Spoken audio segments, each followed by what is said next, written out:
Well, greetings. My name is Ruth Ann Webster. I'm the current president of the League of Women Voters in Ulm. And on behalf of our league and our co-sponsor, the New Ulm Human Rights Commission, I welcome you to the forum, Election Integrity, Process, and Policy. Thank you so much for coming out tonight.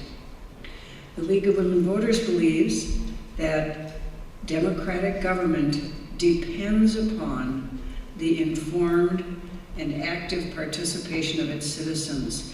And we do hope that each of you will leave this forum better informed on the issue of election integrity.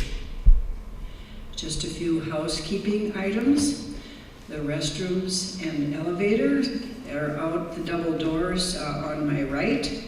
There's a table with information about the Human Rights Commission and a table with information about our League of Women Voters.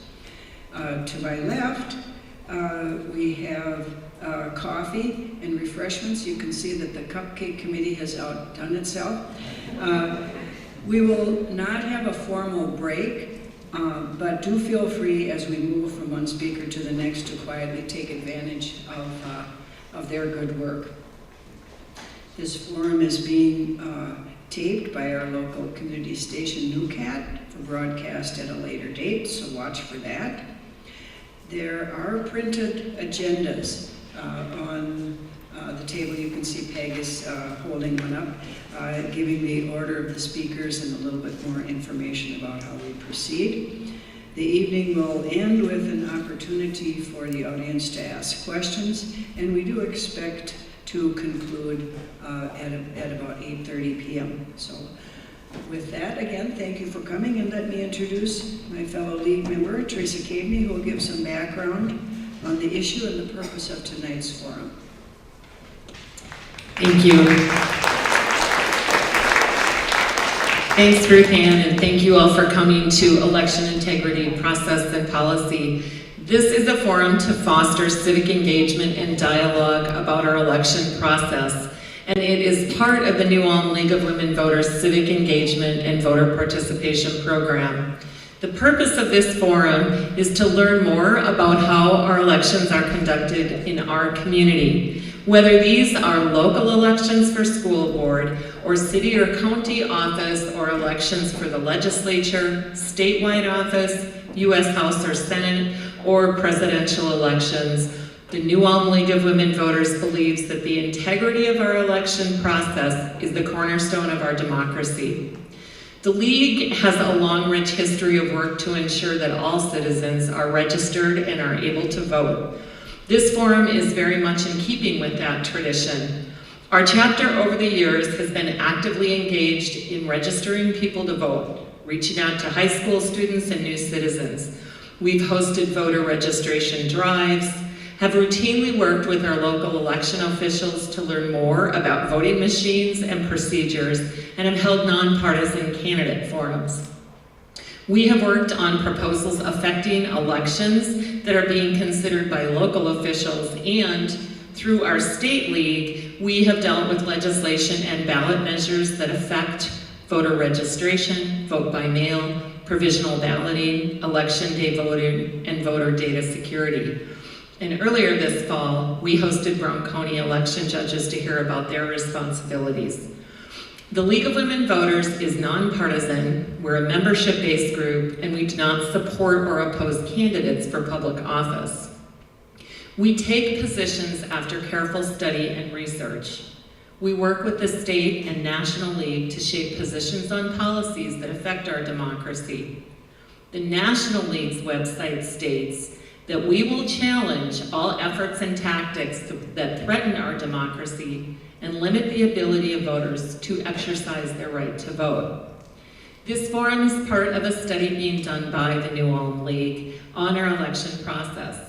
Our League Voter Services Committee asked the membership at our April annual meeting for program ideas, and members shared their questions and concerns about election integrity. At that time, the reality of Russian hacking and meddling into the election systems of several states, including Minnesota, had been documented. President Trump had launched a commission to investigate his claims of voter fraud. Precinct consolidation was being considered locally, and the legislature was considering bills affecting voting such as provisional balloting. So all of these factors led us to launch a study and convene this forum to gather information from trusted, reliable sources, our election official and state league policy experts. In putting together this forum, our intention was to provide basic information about how our elections are managed locally. We also wanted to learn more about various state policy proposals and laws that affect voting and recent bills that would make it harder or easier for people to vote and ensure sound elections. We are interested in learning about the proponents and opponents of various proposals and their rationale. And we'll hear from the Secretary of State tonight about his job in conducting fair elections. A word about the commission launched by President Trump regarding his claims, which have not been documented, that 3 to 4 million people voted illegally. The National League of Women Voters stands opposed to this commission because it is based on unsubstantiated claims. It has not been supported or upheld by local election officials, and because the commission has tried to acquire confidential voter data from states that is not public information. And commission leaders are backing measures that would make it harder to vote, especially for low-income and minority voters. The commission is not exploring the threat from last year's Russian interference in elections, documented in 21 states. That too is a concern. This forum was organized by a committee comprised by President Ruth Ann Webster, Voter Services Chairperson Linda Heine, Membership Chairperson Peg Sundell, the new Ulm Human Rights Commission's Dan Kalk, Alma Marin, Megan Benaj, and myself, with excellent help from the group that provided us with refreshments and helped with all the logistics. We thank everyone for their help, including Chris Wiley and NewCat, in putting this together, and we especially thank our 3 panelists this evening. I would like to introduce Dan Kalk with the New Ulm Human Rights Commission, and following Dan will be Linda Heine, our Voter Services Chairperson, who will moderate the program. So Dan, if you want to come up. In addition to your agenda, there is a handout from Kathy Tomsich with the State League that basically covers her presentation. Okay, thank you, Teresa. Thank you, Ruth Ann, and the League of Women Voters of Minnesota for inviting me here today. It's an honor to be here, and thank you everyone for coming and caring about things like this. So, as Teresa noted, I am a member of the Ulm Human Rights Commission. So I just kind of wanted to talk a little bit about, well, voting. Obviously, voting is essentially a human right, and actually whether it is in fact a human right or whether it's a privilege, and just kind of unpack that a little bit. Just going to go into some history. I know I only have, give me 5 minutes, but I figured that's enough time to get into the whole history of voting in the United States. So we're going to talk a little bit about. I think a lot of people now think of voting as a human right. However, it has not always been that way. I think a lot of women before 1920 would not tell you it was a right, and I think a lot of African Americans prior to the 1830s would probably say that was not a right and rather a privilege. So, but what's interesting is the themes, even back when the Constitution was first started. It really is about power. The people in power wanted to stay in power. The people who didn't have the power wanted to get in power. So you can see those themes kind of woven, even with our Constitution is essentially a room full of successful white men, and that's essentially all that could vote when they first passed the Constitution. So we're going to explore a little bit of the history. I think a lot of people consider the United States as far as voting goes, as this kind of epitome of democratic perfection, and I think that while it's good, that maybe doesn't paint the whole picture, because it's not this kind of constant forward progress. It's more of a fits and starts. It's an expansion and then contraction, almost like an accordion, I guess, if you wanted to. For those of you who are musically inclined and like analogies, that was for you. So, so we're just going to kind of start, and I'm going to probably get some help from the audience too, but I'm going to kind of just maybe demonstrate a little bit, just kind of go down a timeline, and then we're going to say this is, let's say, a bad democratic state. I don't know what we'll call it, but we'll just call it bad. And let's say over here is democratic utopia. So, so we'll start here, and so the first thing is of course in 1789 the Constitution grants the states the power to set the voting requirements. Typically, though, it is only property-owning or tax-paying white males. So it's a big deal for it's allowing people to vote, but we're not going to go real far because they do limit it a little bit. So, so then in 1792 through 1838, this is kind of an interesting thing that I don't know that a lot of people know about. So some of the northern states and their constitution, specifically Pennsylvania, that's the most interesting one. But this happened in several quote-unquote northern states. This bastion of progressivism, that their constitution indicated that all free men could vote. So, but it was more of an economic thing. So you still had to pay, but wealthy, free African Americans could vote. So then they assembled a constitutional convention of sorts, and what they were going to do is they wanted to eliminate that pay so that everybody could vote. And so, but instead of doing that, they put the word white in front of freemen. So then only white freemen could vote. And it's kind of interesting, a little quote here. So John Z. Ross, he justified the convention's action in an official statement by proposing that although all men are free and equal, this does not apply to black citizens in a political sense, quote, only in a sense of nature. He argued that this was the best for the community's security and happiness, and further added that black men should not be able to vote, as he did not believe that they had conceptions of civil liberty. So we're going to go back a little bit on that. So that's, as far as 1838, which is 40, 50 years after the signing of, or after the Constitution gets ratified. So in 1870, non-white men, actually I'm just going to, 1870, does anybody know what important thing may have happened in 1870? Reconstruction?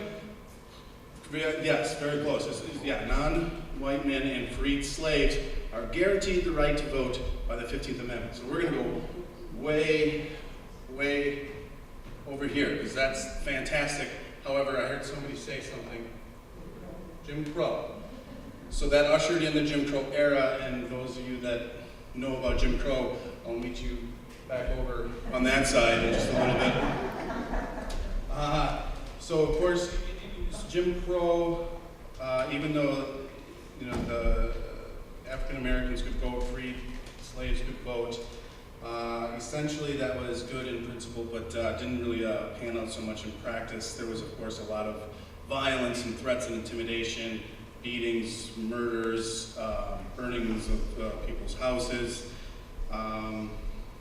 just a lot of intimidation, and it's hard to even put into words some of the things that were done. But in any event, that was the violence piece. There were literacy tests, and it was not a literacy test where if an African American and a white person came in and they both could read, they both weren't going to vote. So it was, in practice, they still just eliminated anybody they want to.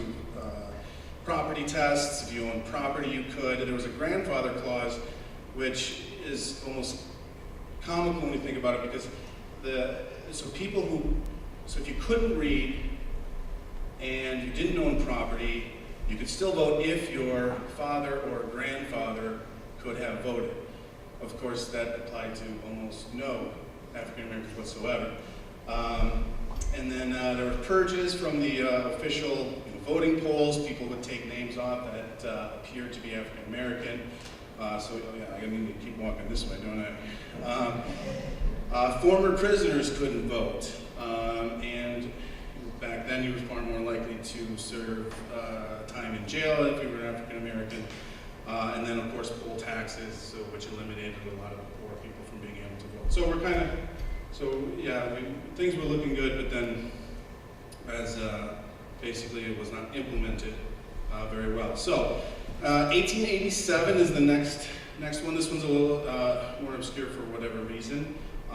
It was the time that citizenship was granted to Native Americans, as long as they were willing to disassociate themselves from the tribe by the Dawes Act.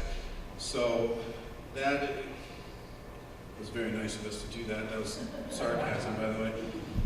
I have to remember not everybody knows that I'm sarcastic, so I try to do it. I try to let the tone of my voice do the heavy lifting, but it doesn't always work. So we're going to take like a half step, because even though that was a long time coming, but it was a step in the right direction. And then 1920, of course, we know then that women get guaranteed the right to vote by the 19th Amendment. So we're going to take a step. We're going to take a couple of steps. And then, however, it really does kind of only apply to white women in practice, because the black women have the same hurdles and barriers I talked about. It's just they have an extra one, and that they're a woman. So we're going to just a tiny step back. 1961. Now this is an interesting one. So the residents of Washington D.C. in 1961 were granted the right to vote in U.S. presidential elections by the 23rd Amendment. So I thought that was way later than I would have thought. You'd think that people in Washington would prattle on about representation and taxation, and so that was 1961, and then 1965. Does anybody know? The Voting Rights Act. Yes. So we're going to take a couple of big steps here, because the Voting Rights Act was really important for a couple of different reasons. It focused a lot of protection regarding voter registration and voting for racial minorities. It allowed them through essentially the primary process to get on ballots. And most importantly, I think, is that it really held some of the states that have a poor track record to account with regard to eliminating minority voting and things like that. So they're kind of on probation in a way, not to oversimplify it, but if they wanted to implement something when it came to voting, if it limited it in any way, they actually had to seek approval from the federal government before passing anything like that. So in 1971, anybody know, guess? The age went from 21 to 18 in response to the Vietnam War, right? If you were old enough to die, you should be able to vote. So that's good. And then 2013, I'm going to take a couple of pretty big steps back, because that was the Supreme Court's 5-4 decision, essentially gutting those most important provisions of the Voting Rights Act that I just talked about. Most significantly, the fact that these states that had poor track records, they didn't have to now seek approval or anything. They could just make whatever laws curtailing voting rights that they wanted to.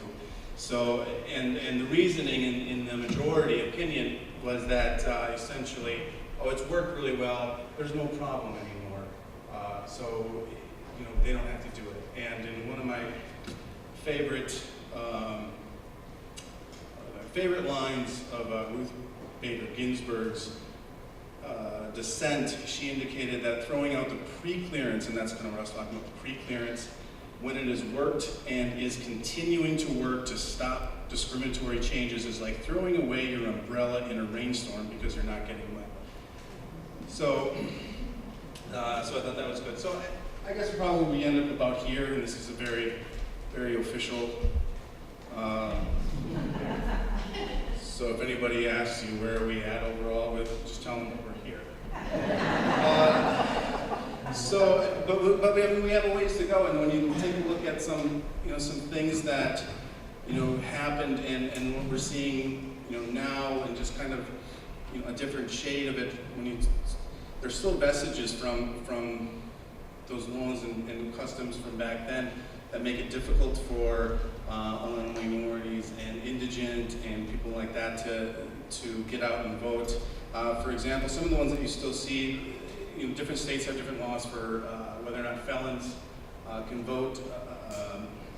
Most statistics are pretty clear about you're more likely to have a felony conviction for African American, and so that I think eliminates a lot of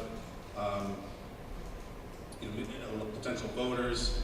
And they still do some of these purges of the voter rolls. Government issued IDs, and the big thing is the voter ID laws. There's a few states that have passed. I think a lot of them have actually been either overturned. Of course, in Minnesota, I think it was on the ballot and that was defeated.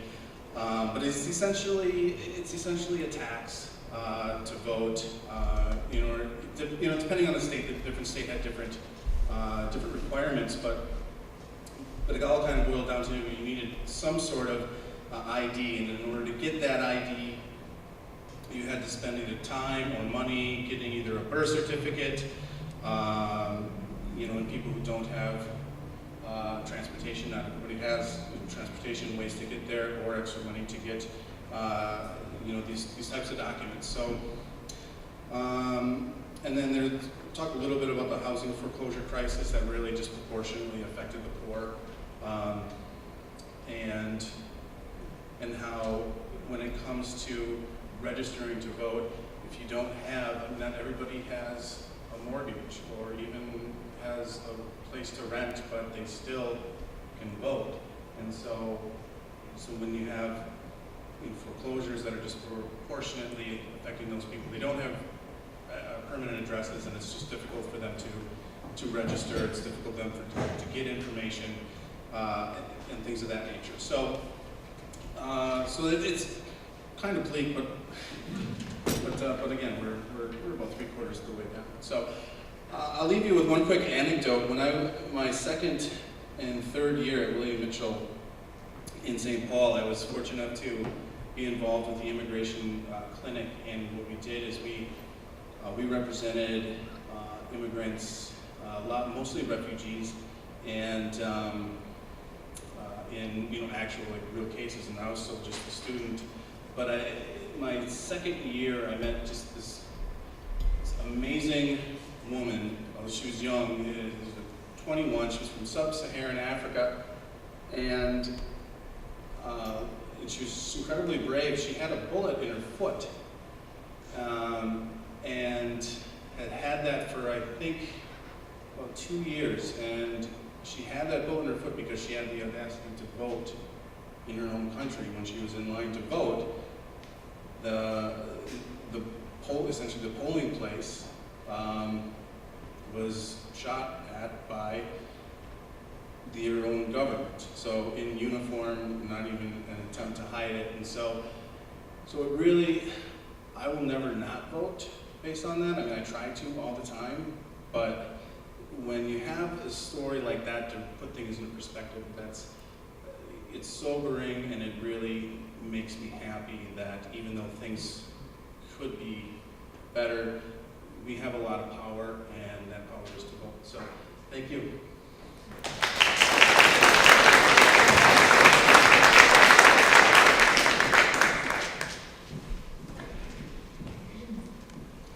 I'll grab this and sit back down. Sorry, Linda. That's okay, Dan. I got it. So yes, things are a little bit challenging and bleak, but they're getting better because we're all here tonight. And we have some interesting people here to speak with us. And what I think I'm going to do, or what I know I'm going to do, is introduce each individual before they speak, and they've come here prepared to talk about some things. After we get through all of our panel members, then we'll have some questions and some discussion with them. So the first person speaking is Jean Prochnick. She is Brown County's Auditor Treasurer.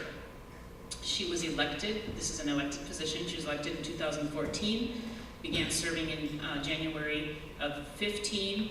She had worked as for Brown County in that office since 1981, originally when it was just a treasurer. She was a deputy treasurer. The offices of auditor and treasurer were combined, and at that time Jean was appointed assistant auditor treasurer. During those years, she obviously worked during many election cycles, but only became sort of intensely involved in elections when she was elected as the auditor treasurer. Now she serves on a lot of work groups organized by the Minnesota Association of County Officers. She serves on the election committee and work groups devoted to establishing processes and procedures in the areas of absentee voting, mail ballots, election equipment, and the presidential primary. Jean's organized 2 task force meetings with local officials to discuss election options that are defined by statute, with a focus on the need to contain election costs without compromising the ability of voters to cast their ballot. So we were very appreciative to know that she was excited to be a part of this panel. Well, thank you. It is an honor to be here. I certainly have learned a lot about elections in the last 3 years. I came in 2015, as was said by Linda. One of my first priorities was to get my election administrator certification. And that was a challenge in itself, in that when you go into the world of elections, you enter a world of acronyms. I mean, everything is got something, SVRS, ERIC, AB ballots, UOCAVA ballots, EDR, ZRM, and that's just to name a few. And so as people were teaching stuff, I always had to reinterpret EDR, election day registration. Okay, I got it. And then you could move on. But truly challenging, but a lot of fun. I love working in elections, and I learned that the county's key roles in administering elections ended up being like processing voter registration applications. We do the ballot layout and printing. We apply for or remove challenges to voter records, purchase and maintain the supplies and election equipment, and we have to make sure that we have handicapped accessible equipment purchased as well in our sites. Program and test all of that voting equipment, issue absentee ballots, forward election violations to law enforcement for investigation. We train and certify all the election judges for our local elections. We compile election results and transmit them to the Secretary of State's website, and we conduct post-election audits. And this is just a sampling of the work that we do, that our team does back at the office in preparation for each election day. And although most of this preparation is probably unknown and unseen by the voters, we hope that this work leads to a completely uneventful and unremarkable day for voters casting their ballots in Brown County. So, and we have had some success with that, and I count my blessings for the group that I work with. We train our election judges. They are required to take a minimum of 2 hours of training. Basically, we have our training right here in this room. We meet with the judges to explain new law changes that might be in effect, and we cover voter registration in depth, because that seems to be the part that is the most challenging, and we want to make sure that voters do get the opportunity to vote. In our next election process, we plan on adding another little piece that's going to talk about the operation of poll pads, which will be a new thing for us. Voter registration is the necessary first step in participating in an election. It has become clear that ensuring voters are registered is the key to providing a smoother experience for the voter, the poll workers, and our staff back at the office. But we have found that registration is really not the reason that people, just because you're registered doesn't mean people will go to the polls to vote. They really are looking at ballot content. Are there specific races or candidates of interest that they want to do? Is there competitive campaigns, controversial ballot issues? This is what really determines voter turnout. All other issues, including ease of access to the ballot box, are secondary factors in driving engagement. So while the ultimate decision of whether or not to vote, participate in an election, we as election officials want to ensure that those who choose to participate face as few barriers as legally required and in an underlying value that drives the work of an election administrator. So in today's environment, registration can be seen with three major functions. We identify qualified electors based on expressed legal provisions such as citizenship, age, and residency. We work to prevent electoral fraud and abuse of the system. And we use the voter registration for all the other supporting functions that we do with the electoral process, such as sizing of our districts, establishing or redrawing boundaries, deciding the number and location of polling places, determining the number of ballots to produce, and providing election information to voters. I learned a lot during the months of study on election processes, and I found out that we have aging election equipment in our county and probably in most of the state. And so I had to start thinking about those processes. I also knew that I worked for a county board that is conservative with taxpayer dollars, as they should be. So I started looking for opportunities to look at a future replacement of equipment, funding of the equipment, and then ultimately identifying opportunities to reduce election costs. In Minnesota, one of the trends that we really needed to consider, though, as we started, was that absentee voting has really taken on a new dimension. In Minnesota, absentee voting starts 46 days before an election, and they can be cast in person or by mail. We're the 27th state to authorize unrestricted absentee voting, and that resulted in an explosion in the volume of absentee ballots. In 2016, there was another law that was added that allowed people who voted seven days prior to the election, they could put their ballot directly into the ballot tabulator. This was an optional process that could be implemented in counties, and we decided that it would be a good opportunity for us and our voters to take advantage of that. And we found that it was very beneficial. And from our perspective, it also relieves some of the work that we did because of the number of envelopes and forms that we had to work with in the old absentee process. While it was an improvement, the traditional envelope method, we struggled the last few days of election because of the number of people that came in to vote. We were inundated with people and maybe weren't set up for that kind of crowd. So for the 2016 presidential election last year, 11% of the registered voters in Brown County opted to use absentee voting, which is a huge number for us, to enter into our office.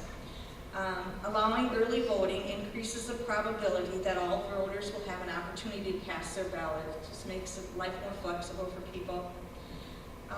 As we look to the 2018 election and beyond, the expectations that early voting is a trend that's only going to grow. So we are taking steps to prepare for the future, that we can accommodate our public. With a greater number of voters that come into our office directly to vote prior to the election, that means fewer people that go to the polling precincts. We're hoping that there's some statutory changes that are implemented in the future that help us out too. And one of them would be that maybe the early voting would cut off on Saturday as opposed to letting it go until the Monday, the day before the election. It would give us time to prepare for the rest of the election and all the things that we have to do. So that would be a nice addition to that law if it was possible. Back in 2015, after I was elected and I knew I was having these issues with the equipment or going to have issues with equipment, I created a task force within Brown County to talk about election processes and what we maybe could do. The common thread of all the discussions that we had was the voter. One of our main priorities as election officials is to serve the public in Minnesota better and to produce an efficient and cost-effective system of elections for all voters. They're entitled to equal treatment and opportunity to cast their ballot. Any changes that we made to the way we voted in Brown County had to ensure accuracy, access, integrity, and privacy of every voter. So with our current voting systems becoming obsolete, election officials have an opportunity to break from the past and reimagine the administration of elections. What is needed is a vision of what is possible, one that sheds the limitations of the legacy systems and sets a new standard for ease of use and performance. Responding to the changing needs and reduced budgets of election officials and with a fresh insight, Brown County is working with local jurisdictions to explore these statutory options.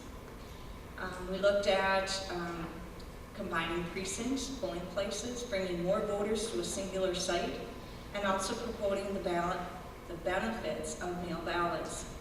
Each of these voting options play into the greater scheme of reducing the cost of elections without compromising the voter's ability to cast a ballot.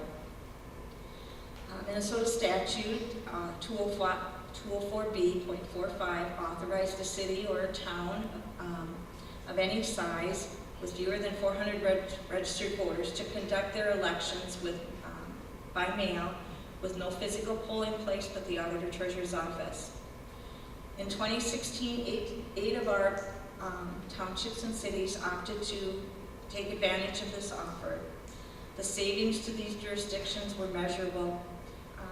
There was no ongoing expenses to train election judges, or at least as many election judges, manning the polling sites during the required election hours, and the time involved with the testing of the equipment. And that's just a few of the costs that they would have saved. And there certainly were benefits on the county end as well. Of course, with any new process, there were a couple of hiccups, but we gained a wealth of knowledge that we'll use in future elections to make it even a little better. We will be working to accomplish a greater voter turnout to ensure that all eligible voters within these jurisdictions are registered to vote. We're exploring options with regard to social media and getting the word out. Where in 2018, all of our polling locations have to designate where they will vote in the 2018 elections. We haven't gotten all of them back because they're due December 31st, but at this time we have now increased to 11 mail ballot precincts. So it is growing. The voters are liking the opportunity to sit at their kitchen table and vote and to think about who they're voting, research who they vote.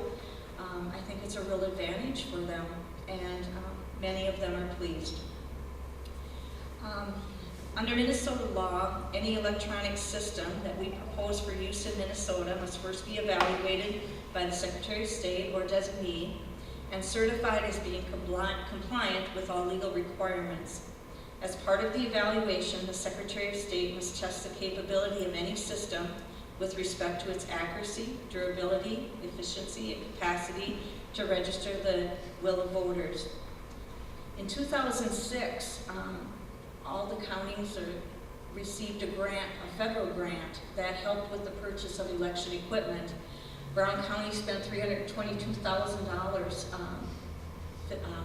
filling 32 precincts with a vote tabulator and an automark machine.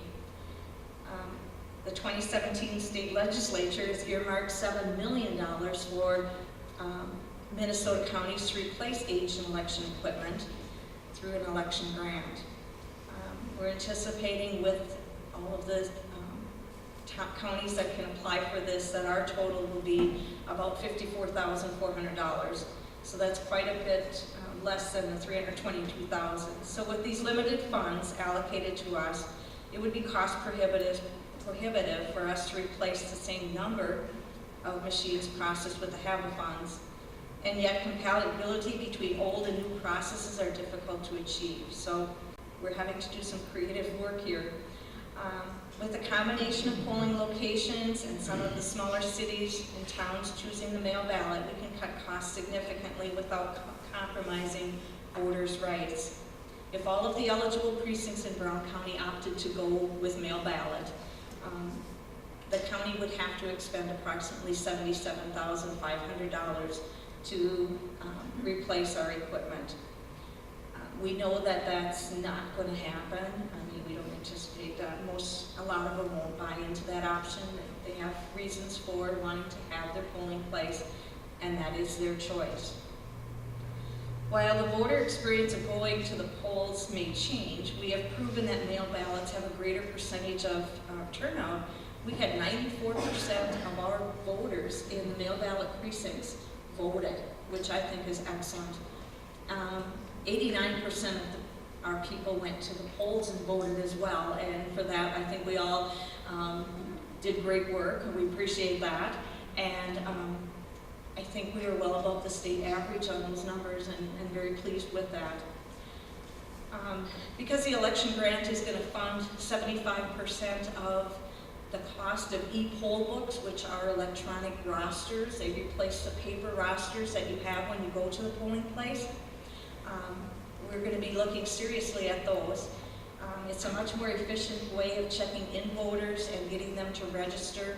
And when we have to update the history into the SVRS system at the state, we will have much more accurate information being transmitted there.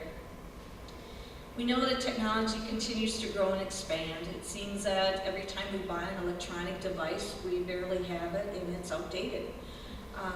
There's always a better version on the market, and keeping up with technology is a daunting and expensive task, so it behooves us to find the best solutions to contain costs in the future. No one has a crystal ball that can show us what the future holds, but as we make decisions, we want to consider how many changes will impact the voter turnout. What will the burden be on the local taxpayers to implement new technology? What will the legislature decide for changes to the election law? Will we find election judges willing to serve? How do we ensure that the public is confident with the results? Decreasing rural populations are also a concern. Maintaining voter engagement with elections, and multiple other factors. So there's a lot to consider. We want people to come and vote, and we don't want to hinder that process, but we also need to find ways to save money. One of the biggest changes we're going to see in 2020 is going to be the presidential primary. I think that the mechanics of that have not been all defined at this point. We keep working on some of the thought processes and rules that are going to be established, but we do understand that all the polls that we have established will be open for that presidential primary at the same hours as we conduct a primary or a general election. So there is going to be some costs for our local districts to conduct that, and it's going to affect our staffs and our budgets. Public perception of the way an election is conducted has come under scrutiny. We heard it in the office as people voted. They questioned things, and we had to assure them of different things, that everything was above board and their vote was being counted. We're going to continue to be tasked with ensuring that the security of our elections and that the work we do is not compromised in any way. So often we have difficulty with implementing or even considering change. And I often challenge myself with researching new thought processes with this quote: progress is preceded by change. Change is preceded by challenge. Change is not easy, but it's necessary to keep moving forward in life. Keeping our professional habits the same year after year will create stagnation. That is why we should always reevaluate what we are doing and why. So it's my hope that the changes that we introduce to the election process have and will be done conservatively and with the highest consideration to the voter, ensuring that Brown County elections are conducted with integrity and that the elective process remains the crown jewel of American liberties. Thank you.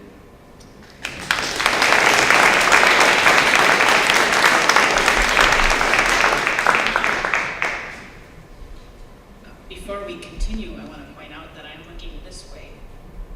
And you're all looking this way, so I can let you know that there are lots of cupcakes. And remind you to please help yourself as we go on tonight. Our next speaker is the Secretary of State for Minnesota. As Teresa described earlier, we've been on a committee planning this event for several months now, and we said, hey, it'd be nice if we could get somebody from the Secretary of State's office. Well, the Secretary of State decided to come.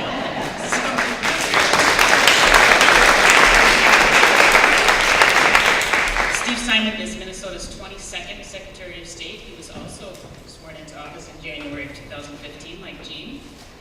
The Secretary of State is Minnesota's Chief Elections Administrator. Secretary Simon pledged in his inaugural address to work with anyone of any political affiliation from any part of our state to protect, defend, and strengthen the right to vote in Minnesota. There are other services that the Secretary of State's office administers in Minnesota, including business services and maintaining the Safe at Home address confidentiality program. The goals of our Minnesota's Secretary of State, or of Secretary Simon's goals, are to expand access to voting, remove barriers to voting, make business services as streamlined as possible, strengthen protections for victims of domestic violence, and most importantly, be a Secretary of State for all Minnesotans. Before his election to the Secretary, as Minnesota's Secretary of State, Mr. Simon served 10 years in the Minnesota House of Representatives, representing St. Louis Park and Hopkins. He graduated with the BA in Political Science from Tufts University in Massachusetts in 1992. He earned a law degree from the University of Minnesota in 1996 and lives with his wife and 2 children in Hopkins. Right? Yes.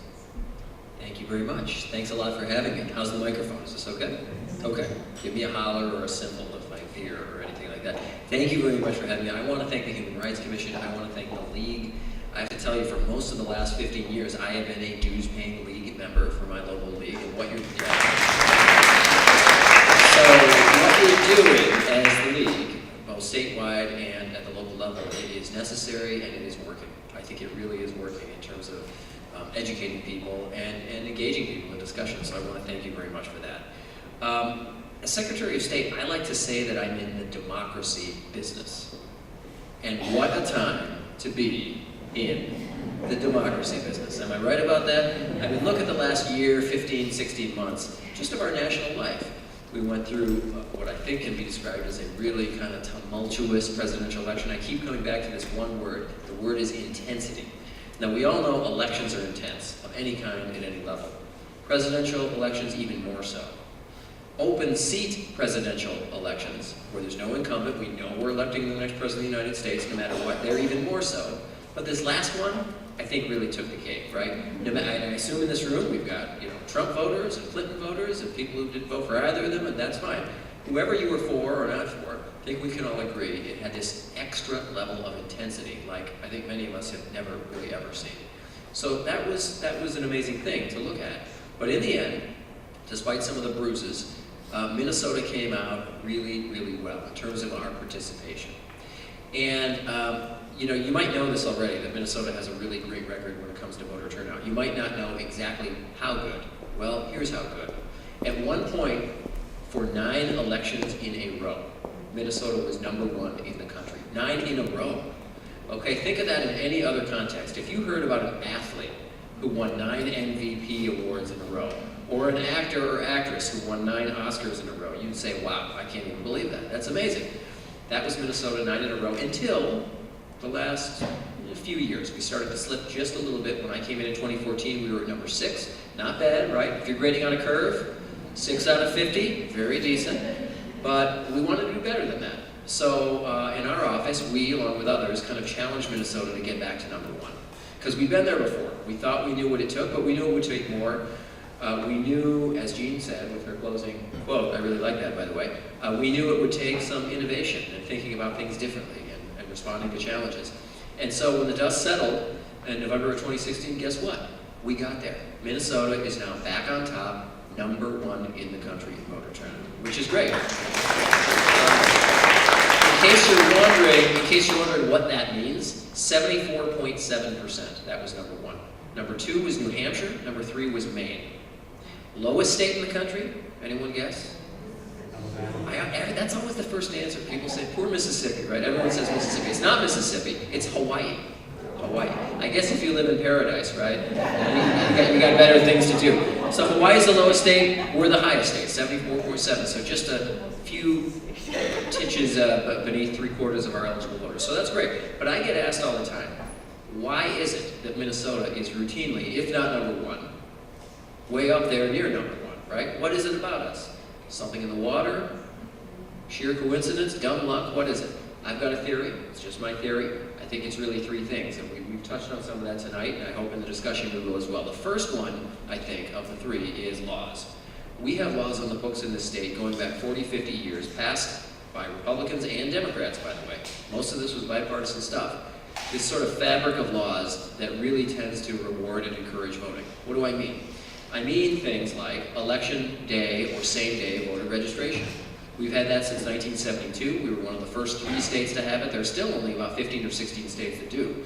But we were one of the first ones that have it. And more than anything else, that has moved the needle in terms of turnout over the last 40, 50 years. And this isn't just some little niche service that we offer.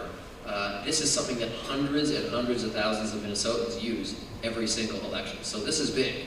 This isn't some narrow thing. And Minnesotans have really taken to it over the last 40 years. So that's one.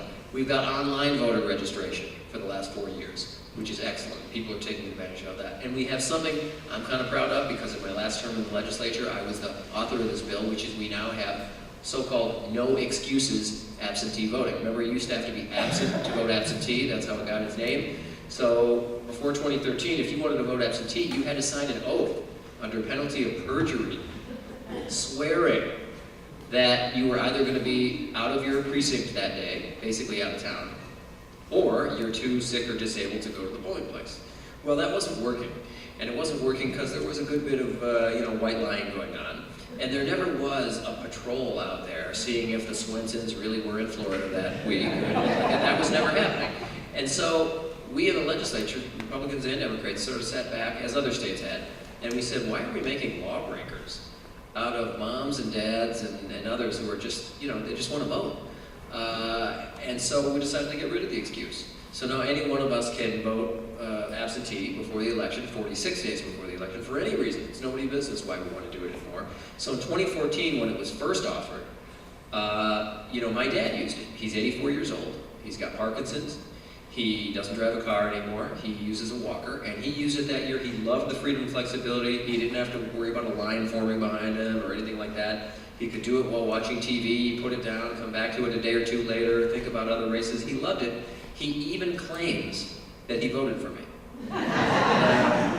I'll never know, right? It's a secret ballot. But it's not just for 84-year-old guys with Parkinson's. It's for any one of us, people who have a different kind of work schedule, or who can't get a babysitter, or who aren't feeling so well. Or it's nobody's business why. Just you want to because you want to. And it's worked really well. So well, in fact, and I was interested, Gene, thank you for the Brown County numbers. Let me tell you the statewide number. In most elections in Minnesota, before this was offered, the typical percentage of people who voted absentee was 7, 8, 9, maybe in a stretch year, 10%. You know what it was this last presidential election? Percentage of people who voted before election day voted absentee. Almost 23%. So we're marching on a quarter of voters who vote before election day even comes around. And that's going to change politics, it's going to change a lot of things. But what that says to me is that Minnesotans like this. I mean, it fits their lives. Not everyone. I'm a traditionalist. I like going to the polling place on election day, and I can. But not everyone likes that. And not everyone can do that. And so this is a way for people to vote and really expand opportunities. So people really like it. I think those numbers tell us that. So laws is one reason why I think we're on the top of the list almost always. Second reason of the 3 has to do with culture. So what do I mean by culture? Culture is one of those words that means something different to everybody who hears it. It's like those ink blot Rorschach tests, right? Where you put a splotch of ink down and one person sees an elephant and one sees an airplane and whatever. Culture is one of those words, I get that. Here's what I mean by it. I mean a habit or a way of doing things. And our habit and way of doing things in Minnesota is, maybe it's something to do with our schools, we've been sort of brought up here to believe elections are not a joke, they're real, they're meaningful, they're consequential. People get elected to stuff. at all levels of government, and the things they do affect us. And you better get out and be a part of it. I just think it's something that's part of us. And I think that's important. Let me just give you a story since, and I appreciated that opening kind of historical kind of timeline and lesson that we got. Because there's a story about Minnesota that I'd like to tell that demonstrates a little bit, I think, what our culture means here in Minnesota around voting. So, you heard talk about the Voting Rights Act 1965. Huge. I think most people would say, if you had to look at the top 10 bills ever passed into law in the history of the United States, that would be on the top 10 list, by anyone's measure, probably. Huge, huge legislation. But in 1965, it was controversial. I mean, in this room, if we voted on it, it would be 100% to 0. I mean, who wouldn't be against getting rid of poll taxes, or character tests, or literacy tests to vote? Of course, I mean, it's totally unanimous now. But back then, it was not unanimous. And the Minnesota congressional delegation at the time, we had 8 members in the House, 4 Democrats, 4 Republicans, evenly divided, exactly. And these folks were at each other's throats on a lot of things at the time. The escalation in Vietnam, Medicare, Medicaid, immigration, federal spending, kind of sounds familiar, right? But that was going on at the time. And yet, when they called the roll in the summer of 1965, every single member of the Minnesota delegation voted for the Voting Rights Act. Every single one. All the Democrats, all the Republicans, rural, suburban, urban, didn't matter. We were one of the few unanimous states anywhere in the country. What that tells me is not that Democrats and Republicans are always going to agree on everything, or even should. What it tells me is that our basic culture in this state is, when it comes to the big moral questions around voting, who's in and who's out? Who gets to participate and who doesn't? When it comes to that stuff, we are much more often on the same page than not. That's what I mean by culture. The third thing, and I think Jean really beautifully touched on this, has to do with confidence in our system. General confidence in the system in Minnesota. Now, no system is perfect, but I got to tell you, I go to all 87 counties every year. It's a blessing. It's the best part of my job. And I talk to people about this, not just elections administrators, other people. And the sense I get, and it's not a surprise, I don't think, is that people do have high confidence in the system. That's not to say they don't think there could be changes, but people know that it's clean, it's honest. You know, we got 32,000 election judges in this state to run an election. Do you know that? That's a small army. Has anyone in here ever been an election judge? Raise your hand if you've ever been one. Thank you and bless you for doing that work. We could not put on an election without you. 32,000 people to put on an election in this state. And they don't do it for their health, and they don't do it to get rich. They do it for other reasons, better reasons. And so they know that we have a decentralized system. It's not this command and control thing from St. Paul at all. It's an individual precincts and polling places at the county auditor and auditor treasurer's offices. And we've got a good kind of power sharing agreement there, and I think people understand that. So people know and have a sense that it's fundamentally honest and run by fundamentally honest and fair people trying to do the right thing. Occasionally, there will be speed bumps. No question, and I hope and assume that in our discussion we'll get in this. There is this presidential commission that has been created. It grew out of the president's claim after he was elected that 3 to 5 million people had voted illegally in this country, and I think that's really unfortunate. And I say that knowing there are Trump voters in this room, and Clinton voters, and people who voted for someone else, but I have to say, and I want to be very measured about this, that particular claim is without any basis, without any foundation. And just to put it in perspective, let's say it's on the low end. He said 3 to 5. Let's say it's 3 million, not 5 million. Let's go with the conservative end. If you were to divide everything up by population, Minnesota's share of that would be over 50,000 people. Okay? 50,000 people. I got to tell you, if 50,000 people in Minnesota voted illegally, I would say if a tenth of that, 5,000, voted illegally in Minnesota, you would have protests, you would have an immediate special session of the legislature, you might even have like National Guardsmen at the polling place. I mean, that would be such a crisis of democracy. That would be an epic, once a century kind of rebellion. I'm here to tell you that has never happened in Minnesota. It is not happening now, and it will never happen. So I think that kind of claim is not responsible. It's just not responsible. So this commission has grown to, in essence, investigate that. And other speed bumps, and I hope we'll get into this in the discussion, has to do with cybersecurity. I have to tell you, I get asked a lot. Thanksgiving dinner, people I know, people I see in the street, friends, family. Will naturally ask me, people who know me, they'll say, yeah, how do you like the job? You've been in the job a couple of years now. What's the good part? What's the bad part? What's your biggest surprise? My biggest surprise as Secretary of State since I got here in January of 2015 is the extent to which my job depends on focusing time and attention on cyber security. It didn't come up in a candidate debate. Not a single interest group in the many questionnaires that I got asked about it. It was never in a TV ad or a radio ad or a digital ad or anything like that.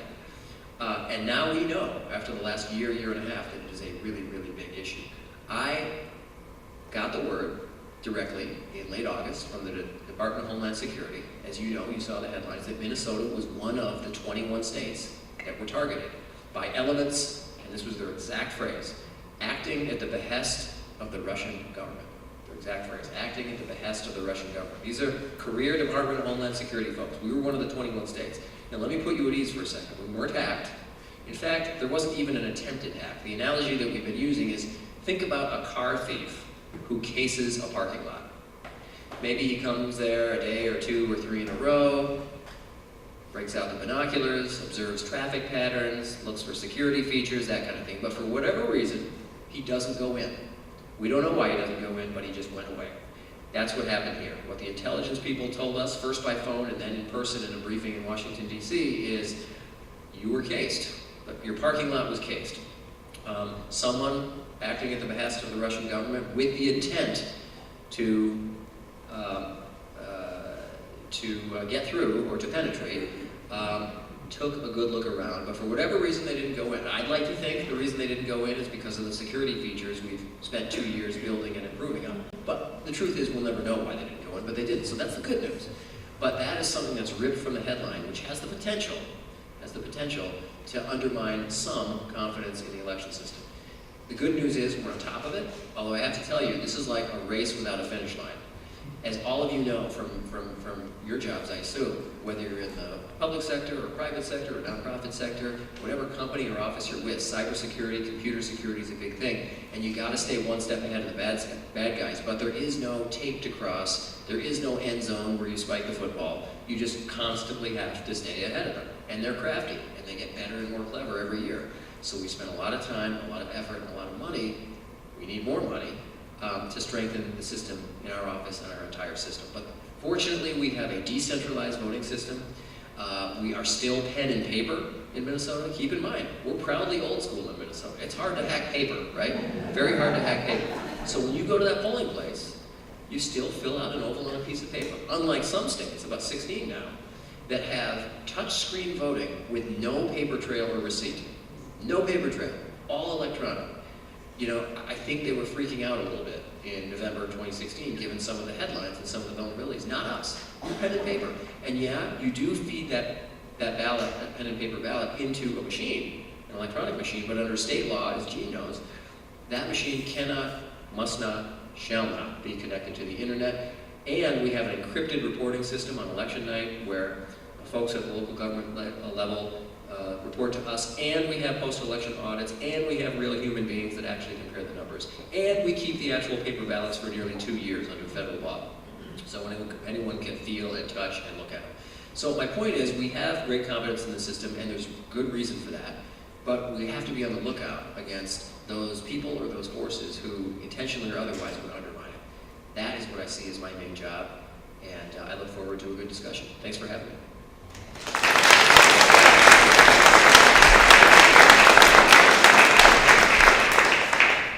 Our next panel member is Catherine Tomsich, who's a member of the White Bear Lake League of Women Voters. And Kathy has spent a lot of time working at our state board level and spent some time tracking legislation. So I don't know if all of you know that the League of Women Voters is a national and a state organization as well, with local units. And so Teresa talked about some of the National League's positions. Kathy, as I said, served on the Board of Board of Directors for the State League of Women Voters, and also served as the State Action Committee for our state organization. And on that committee, she served tracking election law at the legislature and has also served for 12 years as a Ramsey County election judge. Maybe I should use that. I know it's working. Okay, thank you very much for inviting me tonight. I'm really pleased that the New Ulm League put on this forum. It's a very timely forum. I think that voter rights are under attack right now, and the League is an excellent organization to watch what's going on and to raise concerns. I'd also like to thank Dan for his history lesson. I think that it really demonstrated that your vote is never safe. We've had advances, retreats, and right now, as I say, we are seeing attacks on voting rights. I'm going to start off with a wish list. There have been bills presented in the state legislature over and over again that have not passed. And I think that these are bills that the League definitely supports. And the first one is automatic voter registration. This is the situation where somebody who goes to take out a driver's license or update their driver's license or get a Minnesota ID would automatically be registered to vote unless they opt out of registering. Currently, when you go to register to vote, you have to check off a box saying that you want to register. If you don't check that box, then the default is you're not registered. We basically want to change the default so you are automatically registered and you have to check to say you do not want to be registered. This would definitely increase the accuracy of our voter rolls, which is really a sign of the integrity. Part of the integrity of any election system is how accurate are your voter rolls. It would also streamline the election process. These people would not have to, if they're pre-registered, their eligibility is determined ahead of time.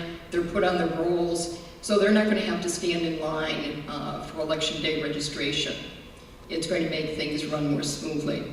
It's also very cost effective in terms of improving the accuracy of your rolls.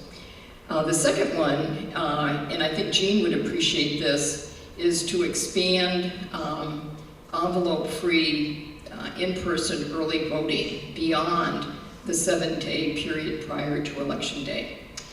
There was a bill that, there were companion bills that were presented in the House and introduced in the House and the Senate that would expand that period from 7 days to the entire absentee ballot voting period, 45 days. It did get a hearing in the House, but not in the Senate. So it's still alive for this next session. We may see it pass, but this policy recognizes that people live very busy lives, and it enables them to go to vote when it suits their schedule. It also, I think, it increases the integrity of our system. When you deposit your ballot, you actually see that ballot go into the machine, and you know that your hand is the last hand to touch that ballot. So it was very, very popular, as Jean said. The third bill is really relatively new. Some states have started doing this, and this is pre-voter registration for 16 and 17 years old. You're probably aware that the young people probably have the lowest rate of voting if you break people into different categories. And by pre-registering, the states that have done this have seen that the rate of young people the rate of voting has increased. It builds awareness to these young people. They think about it earlier and they're prepared to do it. I think it builds excitement in them when they know that when they do pre-register. The fourth bill is the most controversial and probably the most difficult one to get passed. And that's restoration of voting rights for citizens who are living in the community on probation or supervised release due to a felony conviction. Currently in Minnesota, if you have been convicted of a felony, your rights are removed until you've completed your punishment, your time in prison, probation or supervised release. And once that's completed, then your voting rights are restored. What has happened though, time and again, is that we see that people who are in this situation, well, when they're out, we use probation a lot in our justice system. So there's a high percentage of these felons who are living out in the community. These are the nonviolent felons. They're working jobs, they're raising families, and they're paying taxes, and they can't vote. Unfortunately, many of them are very confused about their eligibility to vote. They might be living out on probation for 5, 6, 7, 10 years, and then they decide to vote. And often it's done unintentionally. They don't realize that they're not eligible to vote. Sometimes they receive misinformation, but that has happened. We also have cases of where people have completed their sentences, they are eligible to vote, but they don't. Again, it's confusion, misinformation, or fear. I can personally talk about a woman who, I was at Century College in White Bear Lake registering students, and this very young African-American woman came up to our registration table, and she started talking to me, and she said, you know, I'm afraid to register to vote. I just completed my felony conviction. I'm off, they call it off paper, I'm off paper. But I'm afraid if I register to vote now, I won't be on the database because I just got off paper. And I said, well, let's call up Ramsey County and check this out. So I immediately went over to a telephone, made a phone call, and they assured me that for any situation where there is a question about eligibility due to a felony conviction, they check multiple databases. So this young woman did decide to register to vote, but that made me think, how many other people are there out there like her who are eligible to vote but are afraid to, or really may not even realize that they are eligible to vote? If we did restore voting rights, I like to call it the North Dakota model, where in North Dakota, if you're in prison, you cannot vote. If you're out of prison, you can vote. That's a very, very clear red line. There's no confusion there. And if we did adopt that model, it would make our system much less complicated. And when your system is less complicated, you have more people participating in the system. This is a topic that I think you could spend a whole hour talking about because it's controversial. And I would really urge the New Ulm League to hold a forum just on this topic. It's a very good discussion. Now I'd like to look at some of the policies, some of the bills that were actually did pass in the Senate this last legislative session. I have to say that the House, I was very pleased with what happened in the House. We saw some bills introduced in the Senate that were voted on party line votes, and bills that gave us, the League of Women Voters, a lot of concern, but the House just wanted to stay away from those bills, so that made us really quite happy. Basically, there were two types of bills, and one bill would introduce provisional ballots, and I'll talk about that, and the other bill would turn private data into public data, and I'll also discuss that. First of all, what is a provisional ballot? Is anybody familiar with provisional ballots? Okay, good. Basically, well, first of all, we don't have provisional ballots in Minnesota. We've never had them, we don't need them, and we don't want them here. They're basically a nightmare. That's what they are. So a provisional ballot is not counted on election day. Instead, it's placed in a separate pile, and after election day, or at the end of election day, it's brought down to the county election office, and it stays there until voters come in with their documents to verify that they are eligible to vote. Basically, a voter has to make an extra trip. And as it turns out, if the voter does not make that extra trip to bring in their documents to prove eligibility, then that ballot is tossed. It's not counted. So what happens is that this is a very costly and burdensome system for voters. It's costly because somebody might have to take time off from work to make that extra trip. It's costly, you might have to travel a long distance. If you live in greater Minnesota, many people are a long distance from their county election office. You might not even have transportation. You might not drive. So this really affects low-income people. And so many of those people are in fact eligible voters. They have the correct documents, but they're not able to make that trip, so their ballots are not counted. This is something that we want to avoid in Minnesota. Well, the bill that was passed in the Senate on a party line vote would require a voter who is challenged for felony, guardianship, this is where a court takes away your voting rights, or citizenship. These people would be required to vote provisional ballots. Now these challenges, if you've been an election judge, you know what a challenge is. But basically, in the statewide voter registration system, this is a database with over 5 million people in the database. It's all our voters here.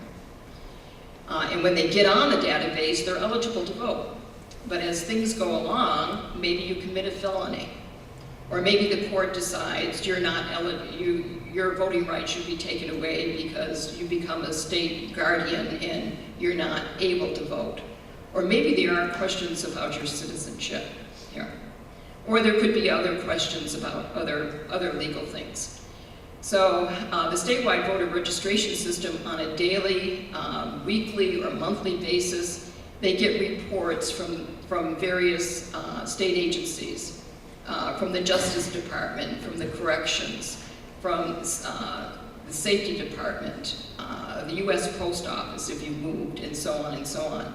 And so that information they look at that information and they say, oh, well, this voter was convicted of a felony, we're going to have to challenge that voter. And so there's a mark put on your next to your name. Or maybe your rights have been taken away by the court because you become a ward of the court, or whatever.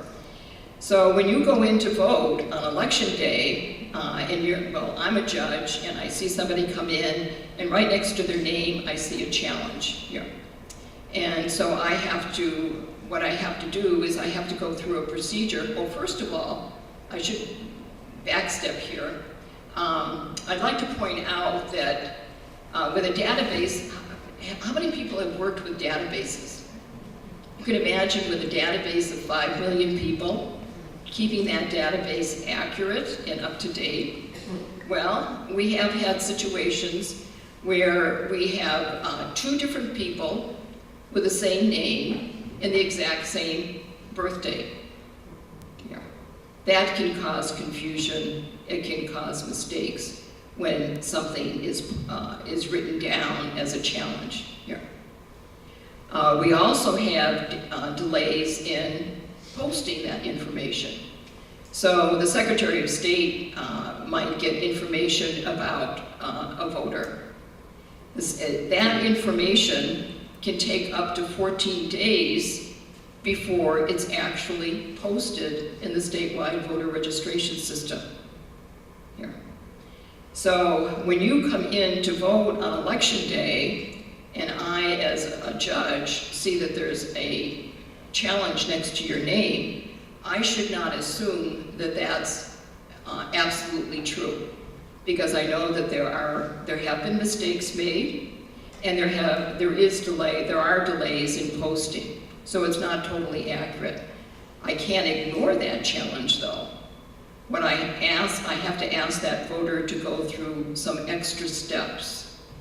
I have to ask them questions under oath about their eligibility, and if they lie, they would be at risk of a felony conviction. So we call this self-certification. It's a very efficient process. It's done right in the polling site, and it's fair to the voter because there have been mistakes that have been made, and the voter can say, that's not true. I know that I never committed any felony, or I know that my rights have not been taken away, and I will take an oath to that effect. There are people who will refuse to take the oath, then they're not allowed to vote in that case. And sometimes we do ask them questions and we evaluate their answers. In some cases, their answers indicate that they should not be allowed to vote, and then we say, no, you can't vote. Yeah. Well, under this provisional ballot bill, we have those three cases, the felonies, the guardianship, or the citizenship situations. So if you have that marked next to your name, you would not be able to vote a regular ballot. You would be given a provisional ballot, and it's not counted on election day. It would be brought back to the county election office. And then what they would do is to determine how your vote is your vote going to be counted or is it going to be tossed? They look at the election, the statewide voter registration system data exactly on election day. This might be a little confusing. What I have in the roster on election day, that was printed before election day. And that information, that database is changing every single day. So they check the data exactly on election day, and whatever is there is the final determination. So you can have eligible voters who, or you can have voters who have had their challenges cleared close to election day. They show up at the polls, but that information has not been posted. They're still challenged at the polls, and it's still in the statewide voter registration system on election day. It's a mistake, but under this bill, that ballot would not be counted here. So that person would be disenfranchised. So this is a real violation. You would have possibilities of real violations of your constitutional right to vote. So we definitely oppose this.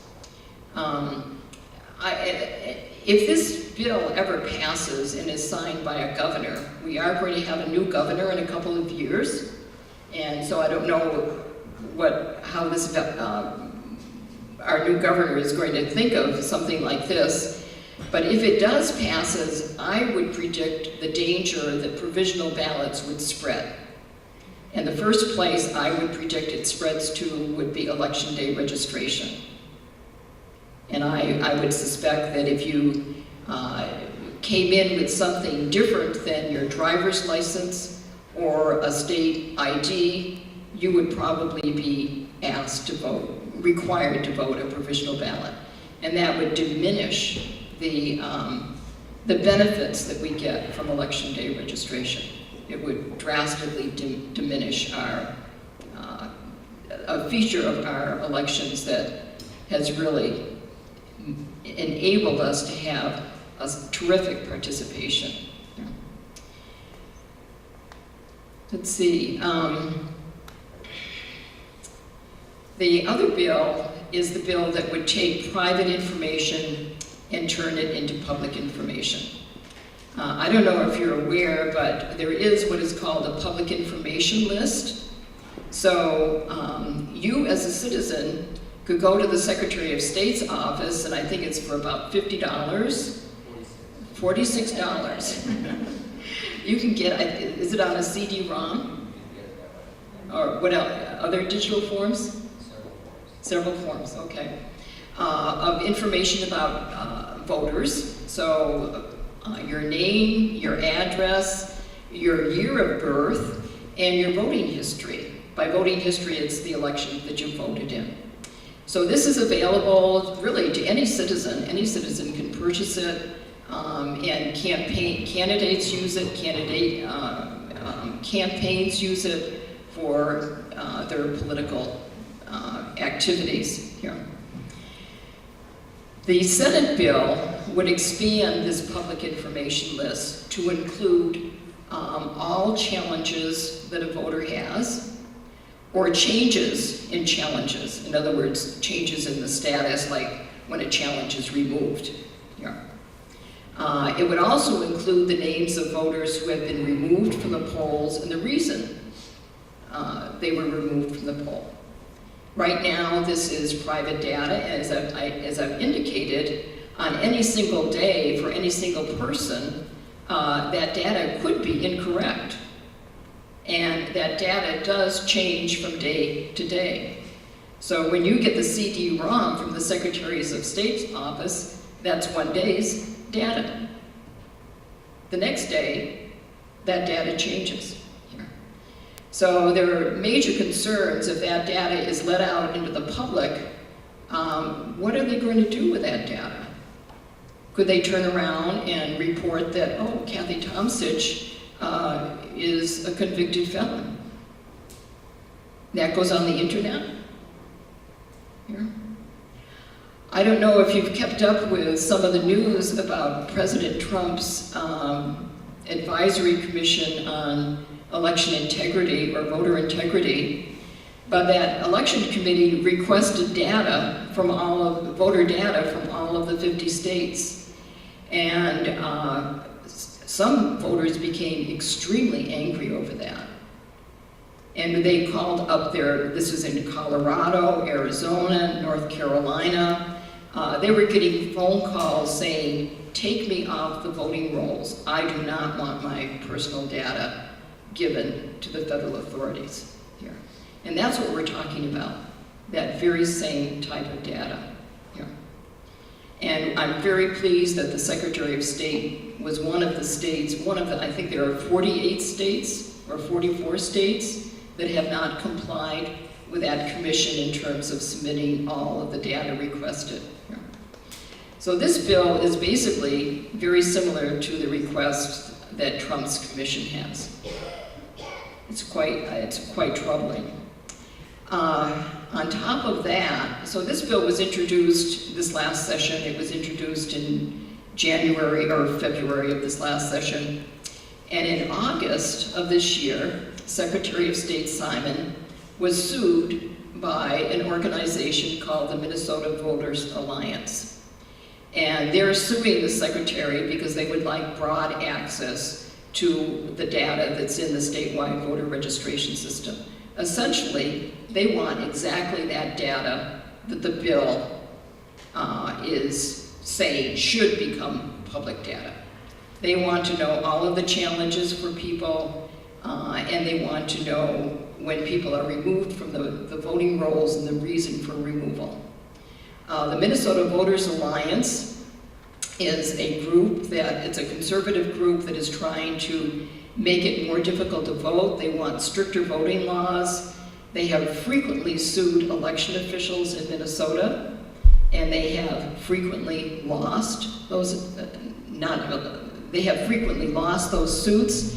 And the state, as it turns out, the state Supreme Court has agreed to hear the suit that they have filed against the Secretary of State, where they want the broad access to the public data. We hope that the state of Minnesota will prevail in this suit. And I think that you realize that public data now has become a very hot button issue in our society, especially with the internet. Yeah. So those are my comments.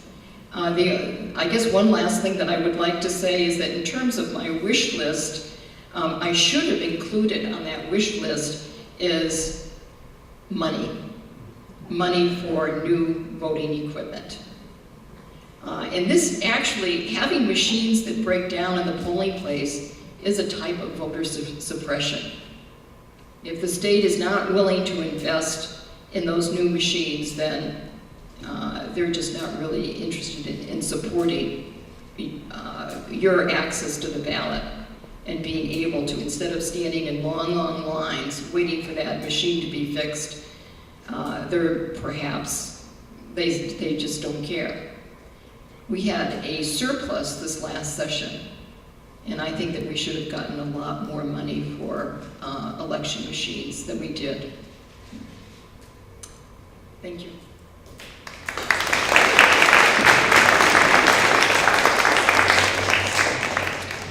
So the New Ulm League of Women Voters has a study underway on this topic, and that means that we're doing a lot of things this year, which will end in possibly as drawing some conclusions and taking an official position ourselves. So tonight, you're one part of that study. Another part of that study is that our membership has been doing field research, and Megan Benich, who is the vice president of the New Ulm League of Women Voters, when she's not League of Women Voting, she's an ecologist at the Minnesota DNR.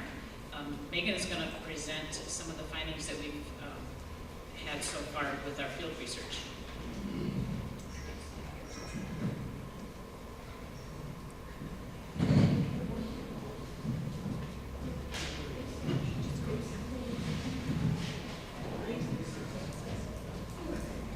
Now I'm partially blind, but because I stood in front of that. Okay. Hey, good evening. Thanks for hanging with us. We're almost done. We're almost done. And then the really fun part starts where you get to yell at everybody up here about your concerns.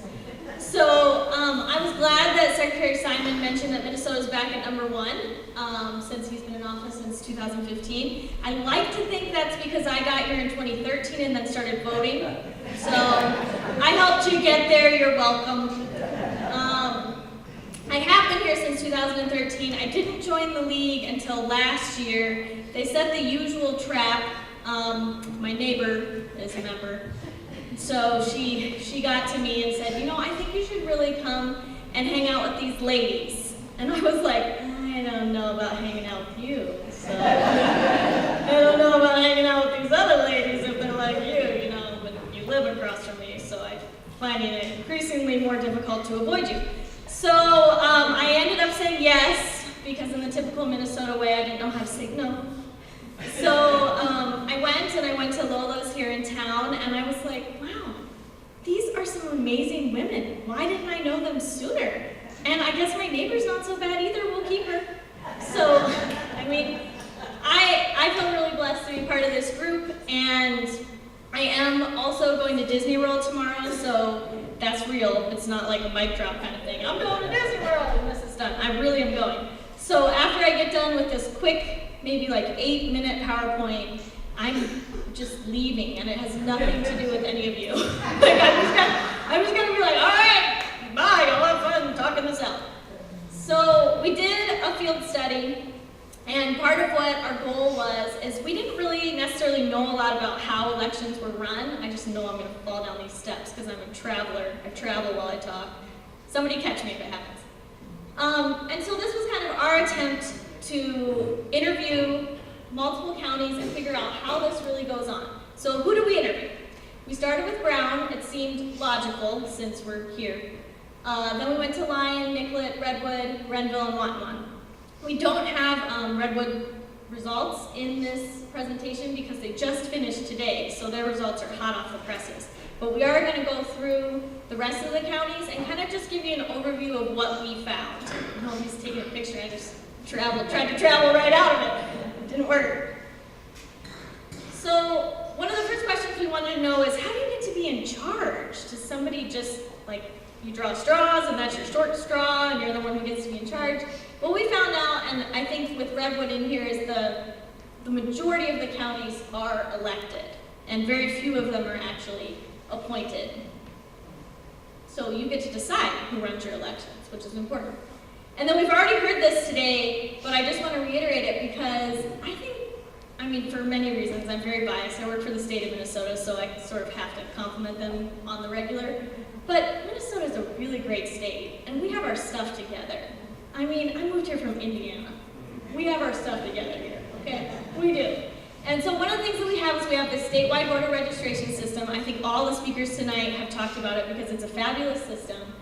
And then Jean mentioned that we also have ERIC, and that's something where if I move to Wisconsin and I register to vote, all of a sudden then Minnesota scrubs me out of their voter registration because I'm registered somewhere else. See, Minnesota's got their stuff together. It's pretty cool. So whether you register on paper or you register online, as I do every election, I'm one of those neurotic people who's like, I never remember if I registered, so I'm just gonna do it 6 times before I get to the polling place. Because I'm always embarrassed when I get there. I don't want to be the person where they're like, are you sure you can vote? I promise I have all my stuff. So I do it about 6 times, and it doesn't matter how many times you do it, they still only have 1 record of me being a Minnesota voter. I don't get to vote 6 times. So that's one of the really cool things that happens here, and I didn't know that until we met with Jean. I didn't ever really think about how that works. So one of our favorite counties, and not that we're supposed to have favorites, but the person who's in charge of elections in Watonwan County has just been doing this since the beginning of time. And so some of his comments were the most hilarious, because when you're somebody who's so versed in all this stuff, you just sort of say things, you know, off the cuff. So we wanted to know, you know, what ballot records do you keep? And he was like, all of our county records are in the vault since the 1900s. Got it, wrote it down. So what we found out is most everyone, and this is standardized, and you've heard this through everybody today, so I'm just sort of reiterating, we have paper ballots, we keep the rosters, we keep the tape from the election machines, and at a minimum for 22 months, which is where the Secretary of State said, I feel weird calling you the Secretary of State when you're right here. Secretary Simon, just call him Steve, that guy. He said, you know, almost 2 years. So we keep that stuff for almost 2 years. And that's consistent. This is this scary guy, you know. This is what I feel like it kind of is the atmosphere when you hear that there's a commission and they're looking into this and who's going to take your ballot away from you. And so what we found out is actually Minnesota's already really proactive about this. So the way that the counties do it, and they're very consistent amongst all of them, even Watonwan County, I promise you. So they're very consistent. 2 people who are part of elections, and so I want to say this too, it's for most everybody it's the auditor treasurer who's in charge of elections, and then it's their whole staff. And that staff, that's not their only job, right? They have other jobs. Like in Brown County, the drainage clerk is in charge of your elections. Don't let that scare you. Good people, they're good people. But this is not the only job that they do, so I just want to make that clear.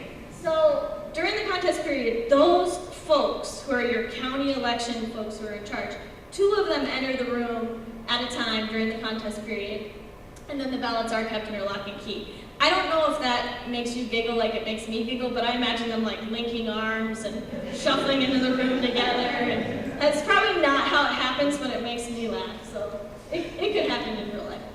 Let me know, Jean, if that really does happen. So then we asked, okay, do you receive requests to access the ballots? My favorite answer was maybe. How do you not know? Do you work here? That was our next question off the record. We were like, are you sure that you're in charge of elections in this county? Because I feel like you should know the answer to this question. But some of that was where they weren't sure exactly what we were asking. And so we asked some follow-up questions. And the reason why they said maybe is they didn't know exactly what we meant when we said you received requests to access the ballot specifically. So by and large, what they said is that most of the requests that they receive in the county are for people who are campaigning, and they want a list of names and addresses so they can go and campaign easier. And the second would be if there's a contested election. I don't think that we had that in any of the counties that we interviewed. The last one was, I don't even know if we can say his name anymore, Franken. Lots of other things going on with that. Another time, another day. So then we asked, do you use election software to count ballots for voter registration? The no here is also a yes. So again, sometimes your question, you have to be clear. When we said software, they were thinking of something that was like linked to the internet. And so that's not necessarily what we were asking. So by and large, we do use election software to count the ballots, and what that means is when you put your ballot into the machine and it eats it and makes that happy little Scantron noise, that is the software that we're talking about. So nothing, just like Jean mentioned and Secretary Simon mentioned, nothing is actually hooked up to Wi-Fi, nothing is actually on the internet. Nobody can access it with their smartphone. And then I stupidly asked the question of Jean, because I got to interview her, and I was like, well, so the machine, what if somebody like takes a hard drive out of that and puts in a new hard drive? And she was like, that doesn't happen. I was like, what did? And she was like, somebody would have to bend down and grab the flash drive while there's many people in the room, and it would be somewhat obvious. I was like, I don't know, Jean, I'm just saying, it could happen. So unlikely. And also again, even after you scan it in there, they go back and they check the roster, they check the tape, and they check that flash drive to make sure all those match up. And if they don't match up, we heard when we interviewed our election judges that they have a very sad day after that, because they have to go back and find out where things don't match up. And then it makes a much later evening for them. And they're not happy about it. I question how I titled this slide, but it happened this way, so just, it's fine. So, is your ballot system protected? And by and large, what we heard was yes, 100%, because Jean's look to me said it all. People are not bending down and taking the flash drive out of the election equipment. And if they are, someone would see you, right? It would be somewhat suspicious. So to our knowledge, we don't have anything. So, and again, from our favorite county, when we asked him if hacking happens, he was like, that would be mission impossible. It was very fun to interview.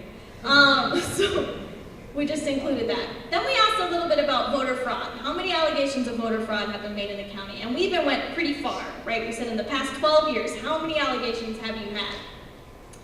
And I copied the responses here just so you can get a flavor for the surprise when we asked this question. Because in general, the auditor treasurers that we interviewed were like, no, we don't, what are you talking about?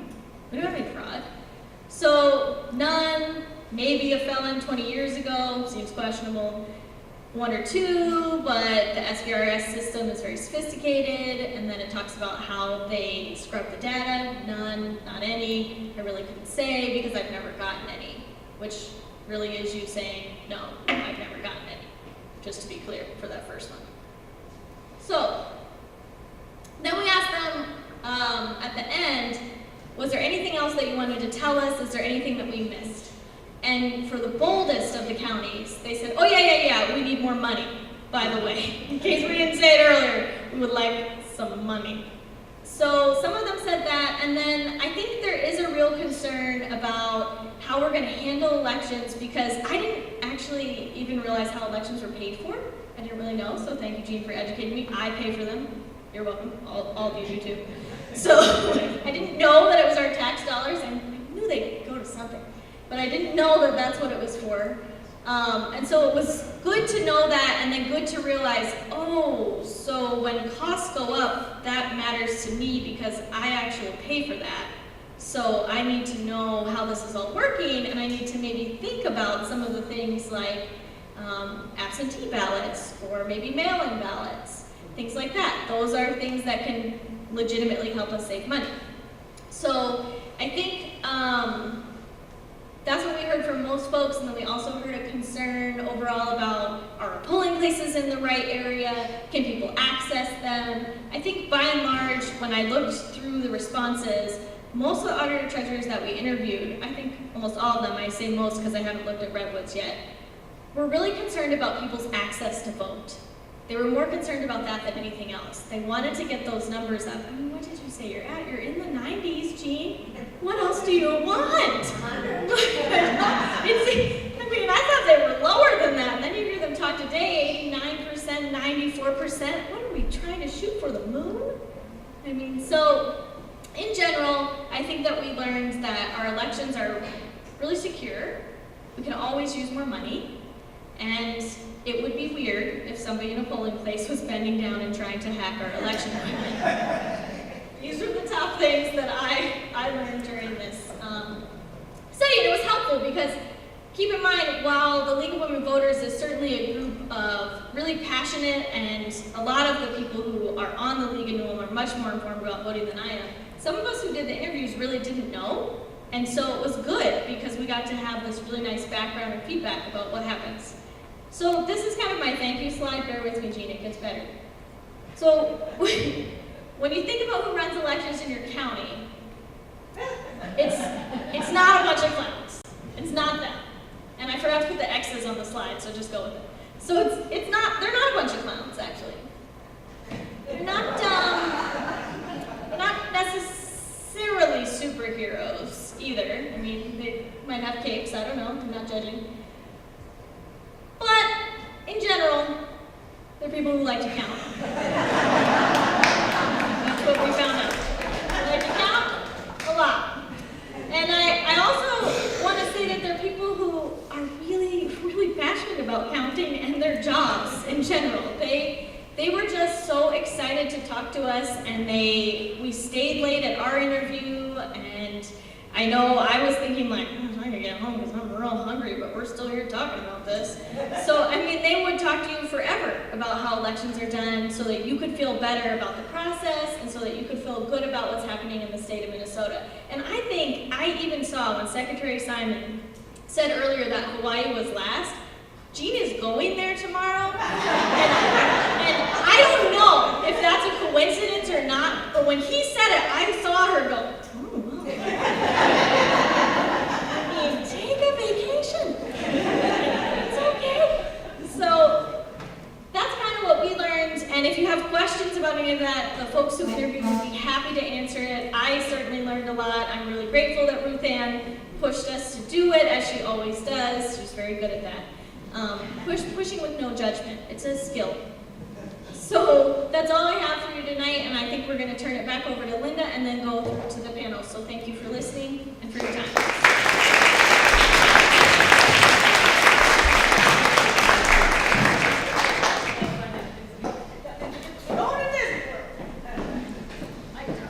So we're going to do some discussion, and also would love to have some questions from the audience. It's getting late, but again, I'm up here and I can see there's still lots of cupcakes, so help yourself to keep yourself awake. Is somebody want to take a mic so that it can be passed around? If you have a question, raise your hand. While we're, Who wants to talk? Anybody have a question for her? I've got some questions I can start with while you're, okay? All right. Linda's got a couple of questions first. So of our couple of questions, there's a couple that say, are you concerned about voter fraud? And honestly, it kind of sounds like no. I mean, not no because nobody cares, but no because there's a lot of confidence in the system that we have in Minnesota. I mean, yeah. How about voter suppression? What concerns do you have? I would like to know about I guess, the League's opinion as well as Secretary Simon's opinion on ranked choice voting and how easily that would be implemented, or if we should or not. Sure. So ranked choice voting, there are two cities in Minnesota that have it, Minneapolis and St. Paul, no one else. And ranked choice voting is what it sounds like. You rank your choices. Instead of just voting for candidate X or Y, you could rank them. X is my number 1 choice, Y is my number 2 choice, Z is my number 3 choice, and so on. And so they only do it in Minneapolis and St. Paul, and only for municipal contests, city council and mayor. That's it. And my view on it is, I think it's a fascinating experiment, but more cities need to do it, and it can't just be the big cities. And so I've long supported legislation that would free up more cities to at least experiment with it. The system we have right now in Minnesota is if you were a charter city, which tend to be the bigger ones, you can do it on your own. by a vote of the council or a vote of the people or whatever. If you are not a charter city, which is an awful lot of cities, you have to come begging to the legislature for a specific piece of legislation authorizing you to even experiment with it. So I say, take the shackles off and let cities who want to try it, try it. If they love it, they can keep it. If they hate it, they can ditch it. But we should allow cities who want to do it, and not just big cities, to be able to have the chance to do it. Kathy, do you know, is the state league taking a position on ranked choice voting? Well, The league did a study on various types of voting methods, and ranked choice voting was one of them, along with several others. I can't even remember the names, but that was the one that, whose name I do remember. And we really didn't endorse any one type of approach. However, what we said is that it would be up to the city to decide if they wanted to do it. And that if really the people who are advocating for ranked choice voting, they would like to see it at all levels. And as you recall, we've had gubernatorial races where there were 3 candidates and none of them received a majority vote. And that, I think that happened twice in a row. And that, to me, that was disturbing. But before we ever get to a situation where you would do it at the state level, I think Steve is right. We should be doing it at the municipal level, school board level, and so on, so people become familiar with it and understand it. Are there policies that we have now or that you're concerned about that you think might encourage or promote opportunities for voter suppression in Minnesota?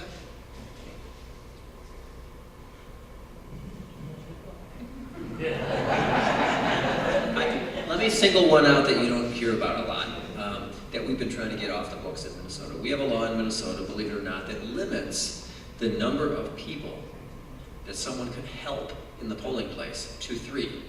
Okay? I'm not talking about election judges. Let's say you go in and you're just a citizen. And first you want to help someone on crutches, second you want to help someone in a wheelchair, and third you want to help someone who has trouble reading the ballot or something like that. That's it, 3, and only 3. There's only one other state in the country that has any kind of limit like that. That's Arkansas. So it doesn't make much sense. If there ever was a reason for it, there isn't anymore. And this becomes a real issue in some areas, particularly in immigrant communities.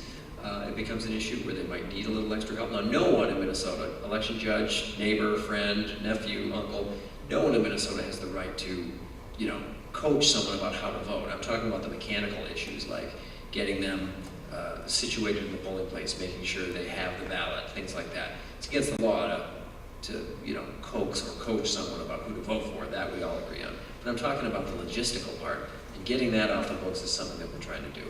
It just doesn't belong. And like I said, other than us in Arkansas, no one has a law like that.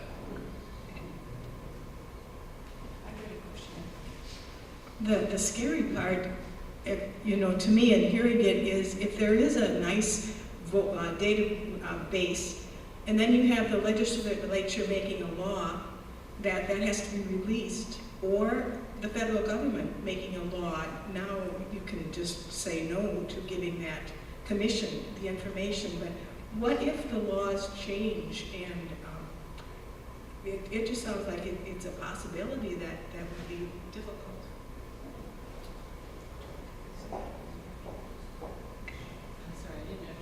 Were you talking about the Presidential Commission and the request for data? Yes, I'm talking about the Presidential And Commission. what if, And now with our abilities to make Google databases, it's easy to, and then I'm talking about the law in the state where they want to know about the challenges. They want to know about- or private to public, And yeah. it takes away people's privacy, and it's so easy to just push a button and get that information.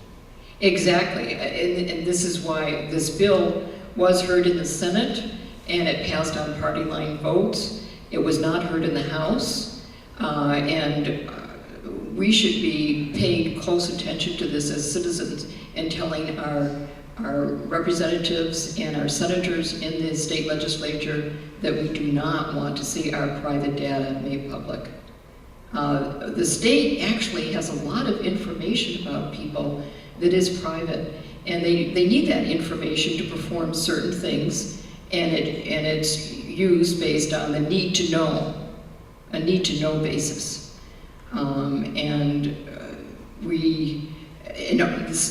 The Supreme, anyway,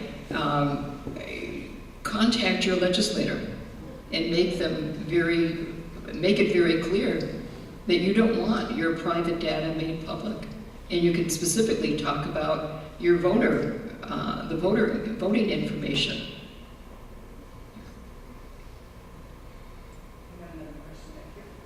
Yes, you said before about showing a driver's license. If you're not a citizen, do you have a different driver's license than a citizen does in Minnesota?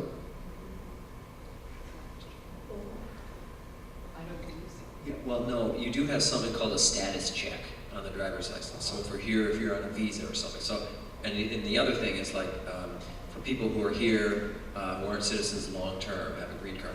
My mom. So my mother was from Austria, and she actually never became a citizen. So she was here for, 30-some years in this country. And so that's flagged in the database. So my mom could not have gone legally. She would have been found out, and that's a felony. Register to vote or vote. The other one is sort of a historical question. The 1960 election, there was a lot of allegations of fraud in Illinois and Texas. Has there been anything since then major in the United States?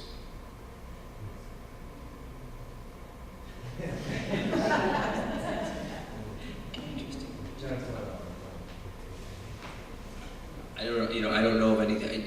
There are those tales about the 1960 presidential election, but not in Minnesota. I have to say. Yeah, anything of that kind of alleged scale. Not that I know of.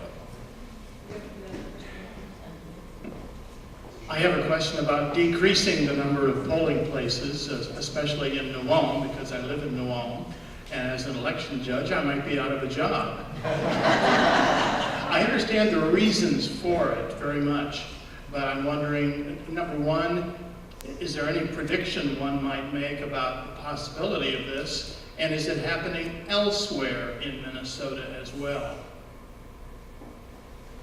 I can't answer what's happening anywhere else in Minnesota. I know we talk about it in our organizations and some of the things that are happening out there. These were just opportunities that are allowed within statute, and I just shared them with the people. New Ulm, with 11% of our people voting, 1,500 of them voting ahead of time, the people going to the polls, the numbers are less. And so we just really feel we can accommodate the number of people. They say with the use of a poll book that, and registering voters, that we will move them faster than you have voting booths. But because we've combined polling places, now we have double the voting booths. So I think that it will work well here, but I don't know, and I guess, as with other things, time will tell if it was a good move. I have a question here for Secretary of State Simon.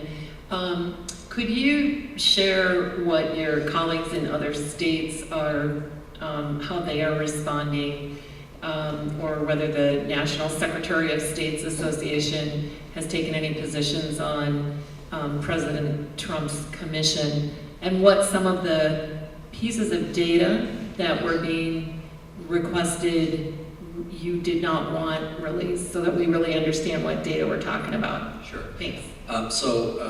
As I mentioned, after the presidential election, the then president-elect said that he thought that 3 to 5 million people voted illegally. We've talked about that. So a few months later, he formed this commission, and before the commission even met once for the first time, they asked all 50 states, and me for Minnesota, to hand over everything on everyone. They wanted the entire voter data set on all roughly 4 million people in the system. That's not just name, address, and voter history. As I mentioned, $46 gets you that. And plenty of political campaigns and parties and others buy that list all the time. They wanted Social Security data, driver's license data, residential history, military history, and on and on and on and on. And so I'm in good company in saying we're not going to do that. It was not a court order. It wasn't a subpoena. It was more of a request. It was an invitation. I like to say I RSVP'd no to that invitation, but I wasn't alone. And secretaries of both parties, Republicans and Democrats, said no, and for most of the same reason. One is privacy. I don't think anyone in Minnesota, I don't care what party, who registers to vote, ever would imagine that their personal private data would end up in some kind of ad hoc federal database. And so, and overwhelmingly, I mean, emails and letters and cards and everything, people agree with that. And I'll tell you a story, just to button it up. I got an email from an 81-year-old woman from Faribault, Minnesota, when this all happened, and she thanked me for not turning over this data. And she said, I'm 81, I've voted since I was 21 for the last 60 years, and I've never missed an election, she says. From top to bottom, local, national, never missed an election. But, she said, if you are ever made to hand that stuff over, that wasn't the case now, it was optional, it was a request, but if for some reason it becomes a court order or a subpoena or a command and you have to turn it over, if that happens, she said, please take my name off the voter rolls. I would rather end my 60-year streak than have my personal data end up in the hands of who knows in Washington. So that really struck me, and I saved that email. And so I think the privacy, but there are others too, I don't want to monopolize, but that's the one that really comes to mind first. Is I think people are uneasy about that. I don't care who the party is or the president about just handing all that stuff over. So I said no, and so did many other secretaries of state, both parties. My question is for Jean. Jean, do we know what specific locations we're thinking about if they're removed? Do we know which locations, and if not, will that be, do you know when that will be decided, before or after the decision is made to cut them? I mean, what I guess I'm saying is, if we don't know now, will the decision to cut them be made and then the locations after that, or it will be the other way? By December 31st of this year, all of the precincts have to indicate where their polling places will be. That's by statute. So we will know by the end of the year. If you're talking about the city of New Ulm, the city of New Ulm will make the determinations as to where the locations are going to be. I have been led to believe at this point, and I don't have any validation of this in writing, but this being one of the sites, it's large, the community center, and the civic center, by the hockey, and Mobile Arena. The south end is the one that was in question, and I have not heard a location that's been talked about. But this again is a city decision, and we just react to it. So, again, an option that we threw out to them as a way of cutting back on the number of machines we have to deploy.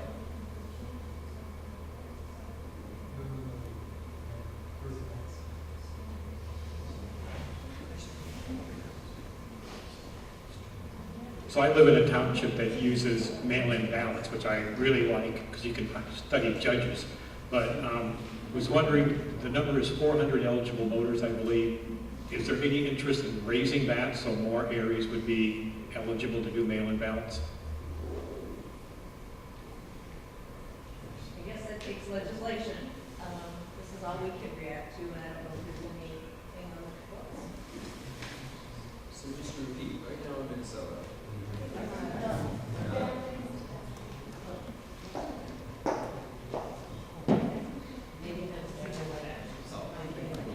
that's all right. I'll just talk loud. So, just as someone mentioned earlier, the rule in Minnesota is that most townships, but only cities with 400 or fewer registered voters, not people, registered voters, 400 and fewer, you then qualify, if you want, you can do it or not do it, to ditch polling places and just go to vote by mail completely. Side note, there are 2 states in this country, Oregon and Washington, who do their entire elections by mail only. Literally, there are no more polling places in Oregon and Washington. That's it, the whole state. But in Minnesota, it's only pretty much townships who are eligible and 400 or fewer registered voters. And there are cities out there, I see them and talk to folks all the time who say, we're at 450, we're at 5, we're at 5. love to do this. We'd love to realize the savings of getting rid of a polling place. But we can't do it because we're too big. And so the Minnesota League of Cities has been working on legislation. I don't know what the magic number is. We'll sort of defer to them to raise it. It hasn't been raised since, I think, 1987, 1989, something like that. So to raise it just to allow more cities who want to do it. And there are some small cities and townships who say, no, we want to keep our polling place. We like our polling place. We're fine with it. But there are some who want to be on that list and at least experiment with it. And they can't because they're too big. I'm on the other side of this issue. Nicollet County, Richley Township has a very small population. They were a 10th township. And I heard a lot of grumbling. And people knew I was active in politics, and they came to me. First of all, they're concerned, like you said, with the envelopeless, seeing it go into the machine. That's their main concern. They're, you know, who's opening these envelopes? And then also, we're 50 miles from a polling place. So we could have gone and voted, but we would have had to travel 50 miles. But you go up north, and that could be 200-300 miles. Is there any possible way that you could combine polling places with additional townships? Like West Newton Township is a big population. We could, you know, vote there. I know that people really didn't care the fact that they were forced to do it.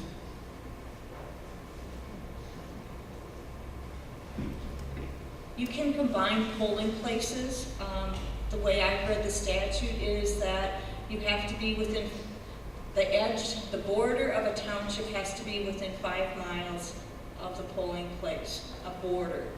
So that creates some issues, but Ridgely Township would be right next to West Newton Township, so it is within 5 miles of the border.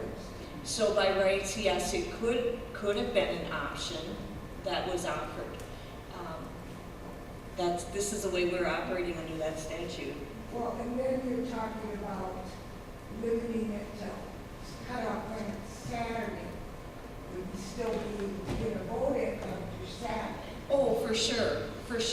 The cutoff being just that we would be the people walking into the county offices and dropping it in the box. That we would like to be done on Saturday, and then Monday we would be obviously counting all that comes in the mail and everything, certainly. But then someone in the mailing area be able to come to your office and vote on Tuesday?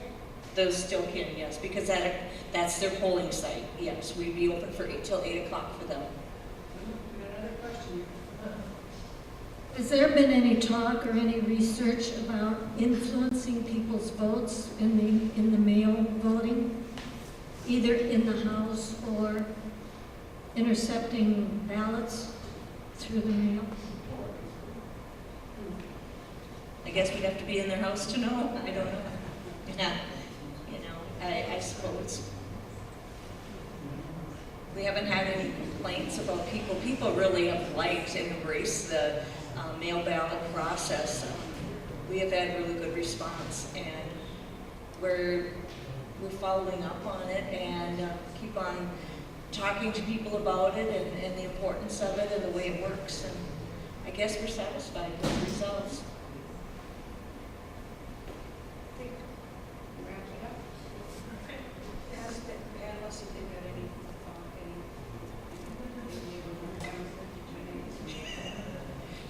Did any of the panelists have any closing remarks you want to make before we wrap up for the evening? Any further comments? Okay, thank you. That's not fair. Aloha. Yeah, I said it. Yes, well, everyone's going on vacation. Well, gosh, this has really been a wonderful and informative evening. Let's have a hand for our